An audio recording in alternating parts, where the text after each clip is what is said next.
പ്രതിരോധിക്കാന്ന് പറഞ്ഞാല് നമ്മൾ ഏറ്റവും സേഫ് ഇങ്ങനത്തെ ഫോട്ടോകളൊന്നും തന്നെ മൊബൈലിൽ ഇടാണ്ടിരിക്കുക. എന്താണ് ഈ ഹാക്കർമാരുടെ ഉദ്ദേശം എന്താണ് ശരിക്കും?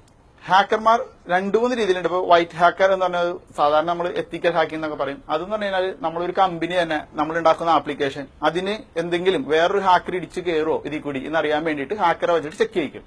അത് എത്തിക്കൽ ഹാക്കിംഗ്. പക്ഷെ മറ്റൊരു ചില ആളുകൾ ചിലര് ഞാൻ കഴിവുണ്ട്, ഞാൻ ഹാക്കറാണ്, ഞാനിപ്പോ ഫേസ്ബുക്കിനെ ഹാക്ക് ചെയ്തു എന്ന് പറഞ്ഞു കഴിഞ്ഞാൽ ഫേസ്ബുക്ക് നമുക്ക് ഒരു കേസ് കൊടുക്കില്ല. അതെ, മേനി അടിക്കുക. പിന്നെ ഞാൻ ഫേമസ് ആയി, രതീഷ് ഫേസ്ബുക്കിനെ ഹാക്ക് ചെയ്തു. അപ്പൊ അങ്ങനെ വിചാരിക്കുന്ന ആളുകളുണ്ട്. പക്ഷെ ഇതിലും ഉപരി കൂടുതലുള്ള ആൾക്കാർ അതല്ല.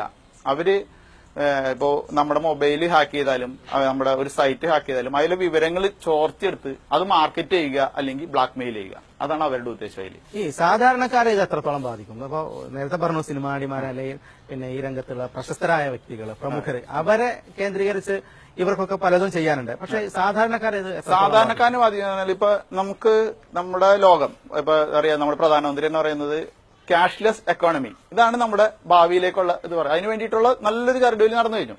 സംഭവമൊക്കെ നല്ലത് തന്നെയാണ്, നമ്മളത് നെഗറ്റീവ് പറയുന്നില്ല. പക്ഷെ നമുക്ക് ജനങ്ങൾക്ക് വേണ്ടത്ര ബോധം കൊടുത്തില്ലെങ്കിലാണ് അവിടെ വിഷയം വരുന്നത്. ഇപ്പൊ ഉദാഹരണം, നമ്മൾ ഈ പറഞ്ഞ പോലെ കുറെ ആപ്പുകൾ കണ്ണി കണ്ടൊക്കെ ഇൻസ്റ്റാൾ ചെയ്യുന്നു. ഈ ആപ്ലിക്കേഷനുകളിൽ ചിലത് കീ സ്ട്രോക്ക് പെർമിഷൻ വരെ എടുക്കും.